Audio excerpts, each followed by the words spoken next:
Hey everybody. Today we're going to take a look at determining limits using the Squeeze Theorem. Then we're also going to do some connecting multiple representations of limits as well. So the big thing for today is the Squeeze Theorem. What's a Squeeze Theorem? So here we see the Squeeze Theorem. If h of x is less than or equal to f of x, which is less than or equal to g of x, for all x in an open interval containing c, except possibly at c, and if the limit as x approaches c of h and the limit as x approaches c of g are both L, then the limit as x approaches c of f exists and it also must equal L. Okay, here's a picture of what that might look like. We're saying if f is always between g and h, and at some point g and h converge to the same point, the same limit, then at that point the limit of f must also be the same value as the limit of g and a limit of h. What is it used for? It's used to prove two very special trig limits. The first one is a limit as x approaches 0 of sine x over x is going to be 1. Okay, if we take the reciprocal of that, it would still be 1. The second one is a limit as x approaches 0 of 1 minus cosine x over x, and that would be 0. Or if we factor a negative 1 out of the numerator, it would still be 0, because 0 times negative 1 will be 0. So let's take a look at how one of these limits is proved. We're going to do the sine x over x limit. We'll take a look at a proof of that. So here we have a unit circle.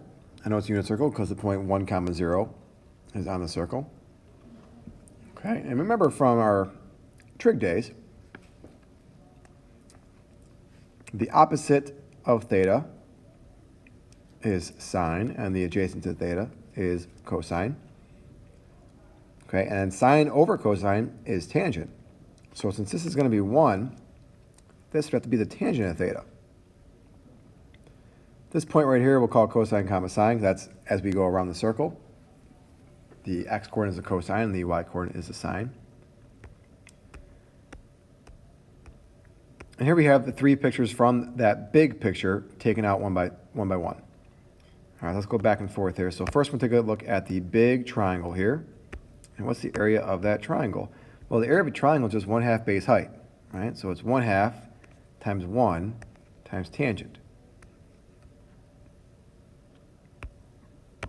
The area of the green sector, it's called a sector from geometry, is just pi r squared times theta over 360. Or theta over 2 pi if we're talking about radians here. So pi r squared, the radius is 1, times theta over 2 pi. So if you kind of wrote that out here, it'd be pi times 1 squared times theta over 2 pi. 1 squared is 1. And then pi over pi cancels. We're left with theta over 2.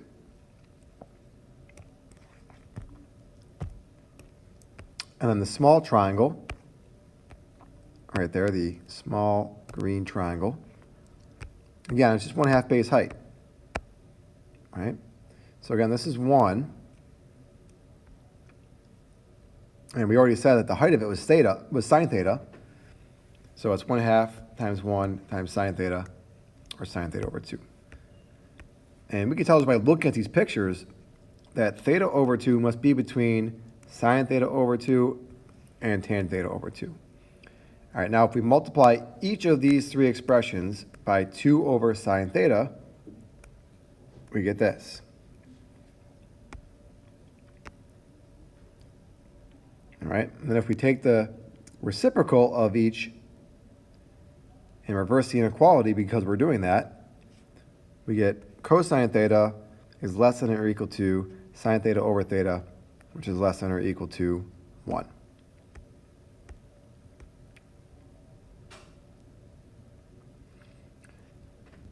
And since we know the cosine of 0 is 1, that when this theta is 0, we know this is 1 less than or equal to sine theta over theta less than or equal to 1. So if it's greater than or equal to 1 and it's less than or equal to 1, it must be equal to 1. That's how the Squeeze Theorem works. Now let's apply it. So here we see example 1, find a limit as x approaches 0 of tan x over x. Well, we don't see anything with tangent in it in those two limits that we saw earlier today. So let's try to get rid of tangent. Let's change it. So we have limit as x approaches 0. I'm going to change tangent to sine x over cosine x. So I get sine x over x cosine x. Remember, this x has to stay down there at the bottom there. And then I can rewrite that thanks to one of our basic limit properties as limit as x approaches 0 of 1 over cosine x times limit as x approaches 0 sine x over x. And this is what we were just talking about. That must equal 1. Okay, so for the first limit, if we put 0 in, we get 1 over cosine 0 being 1, so it's 1 over 1 times 1, which is 1 times 1, so our limit must be 1.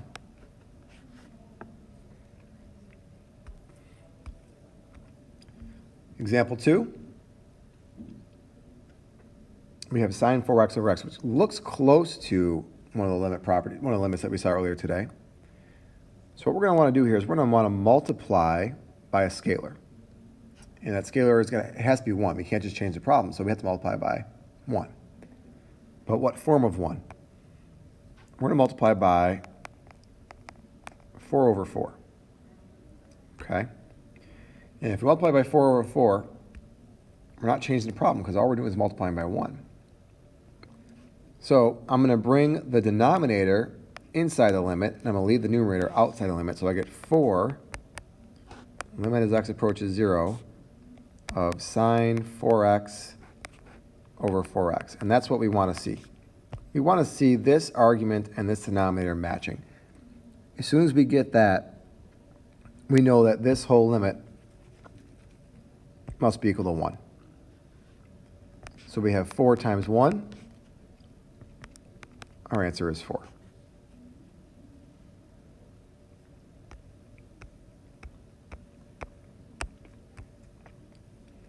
Third one, limit as x approaches 0 of 1 minus cosine squared over x. So the first thing we should probably do here is factor the numerator.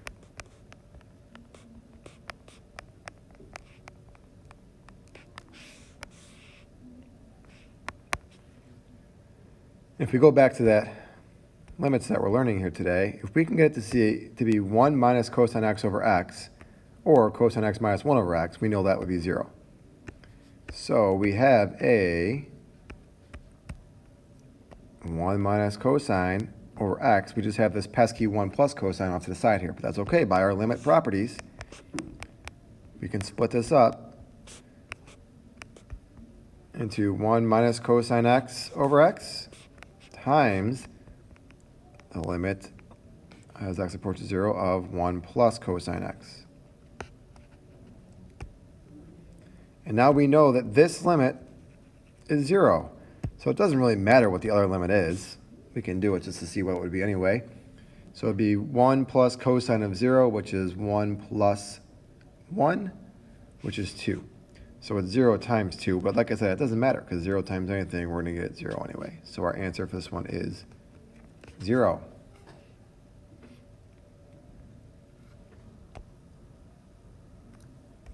Example 4 says let h of x equal negative x squared, f of x equal x squared times cosine 10 pi x, and g of x equal x squared. Use the Squeeze theorem to show that the limit as x approaches 0 of f must be 0. All right. So we know that negative x squared is always going to be less than or equal to positive x squared, right? And this, because this term here will always be between negative 1 and 1, and we're multiplying it by x squared, will always be between them.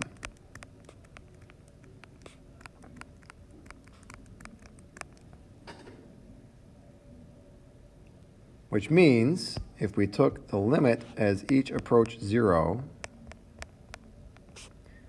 we should get the limit as x approaches 0 of negative x squared being less than or equal to the limit as x approaches 0 of x squared cosine 10 pi x, which is less than or equal to the limit as x approaches 0 of x squared.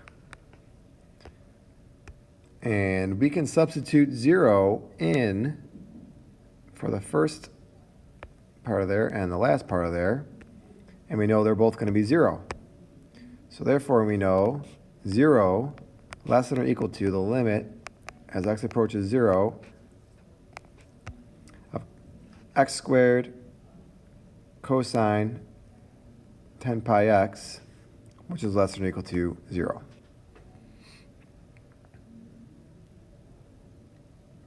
Since it's greater than or equal to 0 and less than or equal to 0, we know that the limit as x approaches 0 by the squeeze theorem is being squeezed to 0.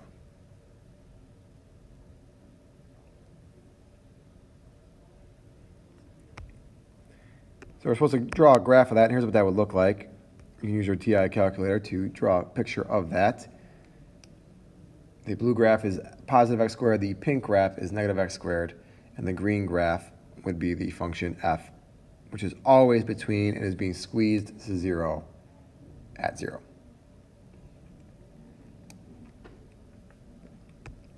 All right, lastly, we have a little four-corner activity here. So we'll kind of walk through. This is mostly review problems. So in the first corner, the top left corner here, evaluate these following limits. So the first one, we have limit as x approaches negative 4 of f over g. So that would be f over g. I'm going to factor the numerator here. So it's x minus 7x plus 4. And then we can cancel. And we have just x minus 7 left over. And we put negative 4 in there. We get negative 11. So there's a hole in the graph of f over g at negative 4, negative 11. Second one, we're just flipping g over f here. So if we look up here, we're just flipping it over. So it's going to end up being 1 over x minus 7. And if we put 7 in there, we get 1 over 0. So that does not exist. We would probably have an asymptote, a vertical asymptote in the graph. And the third one, we have g over h. So that would be the limit as x approaches negative 4 from the right of x plus 4 over negative 2 times the absolute value of x plus 4. Okay, so we know that graph, when we have something like this over its self absolute value, it's just going to be two horizontal lines that are split at 1 or negative 1. But since we're multiplying it by negative 1/2, it's going to be split at negative 1/2 and positive 1/2. Okay, so our graph for this function probably looks something like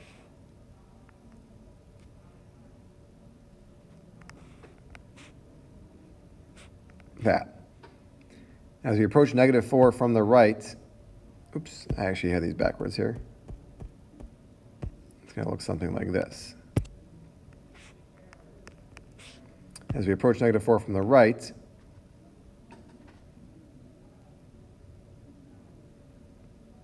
no, I was right the first time. I apologize. It would look like this. I don't know what I was thinking. Now if we approach negative 4 from the right, we know our answer would be 1 over 2.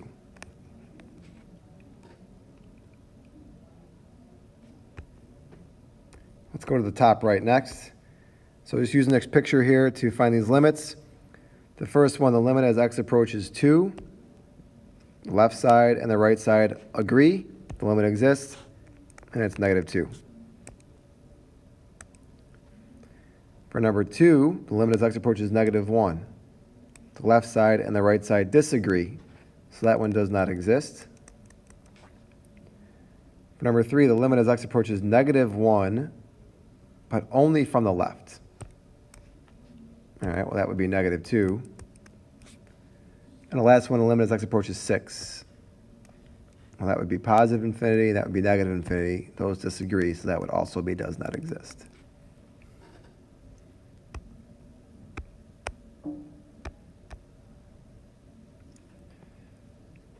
Okay, bottom left corner, sketch a graph that meets the following guidelines. So we have the limit as x approaches 1 from the left is 2. The limit as x approaches 1 from the right is -1. And g of 1 is 0. All right, well, g of 1 is 0. We have to put the point 1, 0 there. And as we approach it from the left, we should get to 2. As we approach it from the right, we should get to -1. So now that we have that, our graph can look like pretty much anything you want over here to the left and pretty much anything you want over here to the right. But the important things here is what we see at 1. Number 2, the limit as x approaches 2 from the left is negative infinity. So I know we're going to have some type of vertical asymptote here. The limit as x approaches 2 from the right is positive infinity, so we're going to be going down here and up here. The limit as x goes to negative infinity is going to go towards 2, so we have a horizontal asymptote here. And the limit as x approaches infinity is going to be -2, so we're going to have a horizontal asymptote here as well. Our graph should look something like that.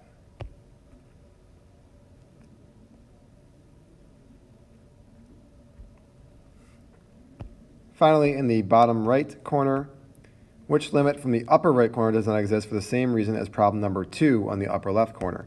So problem number 2 in the upper left corner doesn't exist because of a vertical asymptote. So which one of these also isn't this because of a vertical asymptote? Number 4. Number 2, sketch a graph of the limit described in the first problem from the top left corner. So the first problem in the top left corner, that's this one here. Like we already talked about earlier in the lesson, they're going to have a hole at -4, -11. Okay? And it's going to agree with the line x plus 7 everywhere else. X minus 7, I'm sorry, everywhere else. So a slope of 1, a y-intercept of -7, so let's actually move this up a little bit here. A y-intercept of -7, and a hole at -4, -11. So maybe a hole right there, and there's your graph. And number 3, the last one, using problem 1 from the bottom left corner, explain the difference between finding g of 1 and finding the limit as x approaches g of 1. So the simple way to say this is g of 1 is just a y value. So g of 1 would be 0. It's just the y value at the x value given, which in this case is 1. However, the limit will only exist if the left side limit and the right side limit are trying to get to the same number. So left side limit